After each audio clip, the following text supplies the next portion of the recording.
Bonjour Michael. Bonjour. Alors, comment on appelle un cochon, enfin une cochonne, qui n'a pas encore eu de petit?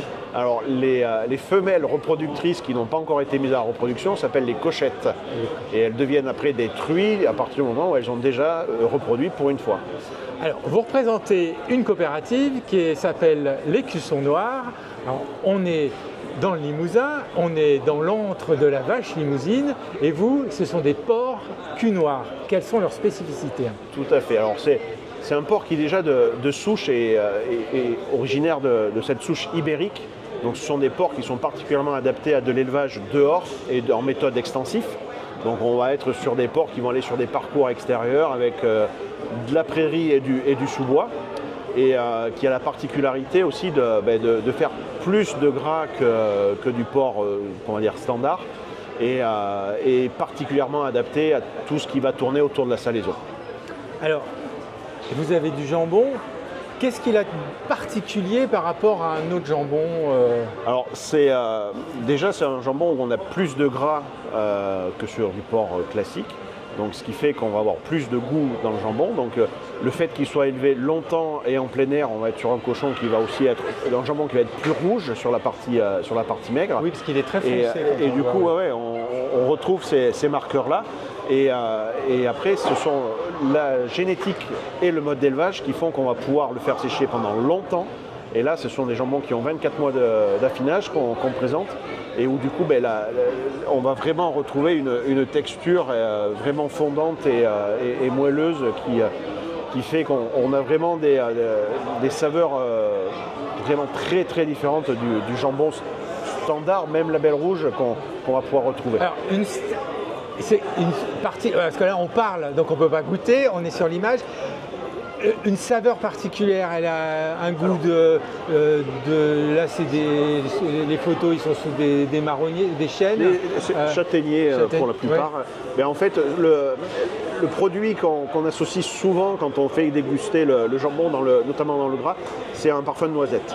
C'est souvent le retour qu'on a des gens, mais après c'est vrai qu'on retrouve alors on va parler plutôt de fruits à coque, mais pour les non-avertis, on a souvent la version noisette qui ressort. Et après, ce qui marque beaucoup les gens, c'est cette graisse qui est fondante.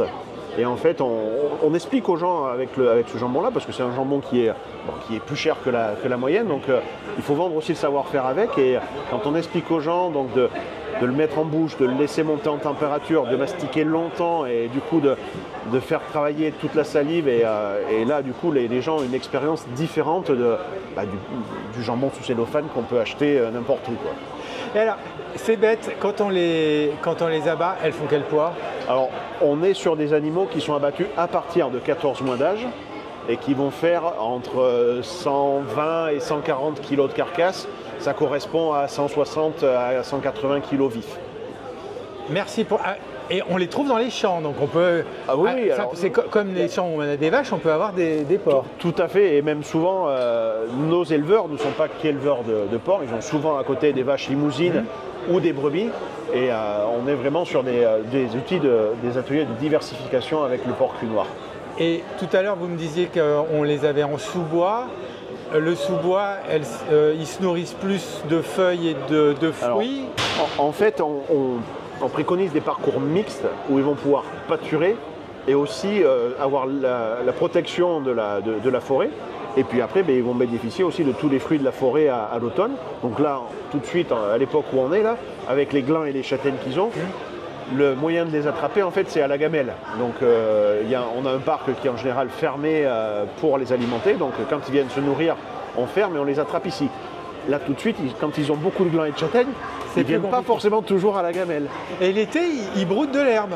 Alors, le cochon pâture énormément. Ah ouais. En fait, c'est quelque chose que les gens savent non, peu. C'est vrai. Parce que mais en fait, pourquoi on les voit peu pâturer, c'est souvent que les élevages en plein air, malgré tout, c'est pas parce qu'ils sont en plein air qu'ils ne sont pas des fois intensifs, et où les cochons, ils sont souvent sur des parcelles où il n'y a plus d'herbe.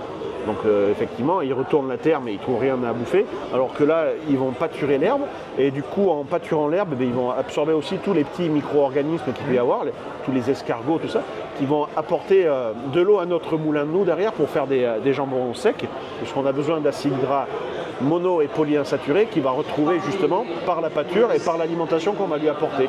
Il en a génétiquement, mais après il ne faut pas qu'on lui apporte d'autres acides gras qui vont venir contrarier cela, et c'est cette complémentarité de toute l'alimentation qu'il va pouvoir trouver qui va nous aider à avoir le jambon d'exception tel qu'on le veut.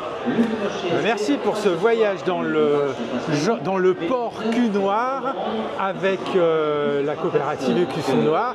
Bon salon, il y a plein d'autres produits, il y a manifestement des terrines ou des pâtés, voilà. Du saucisson, il y a un peu de tout.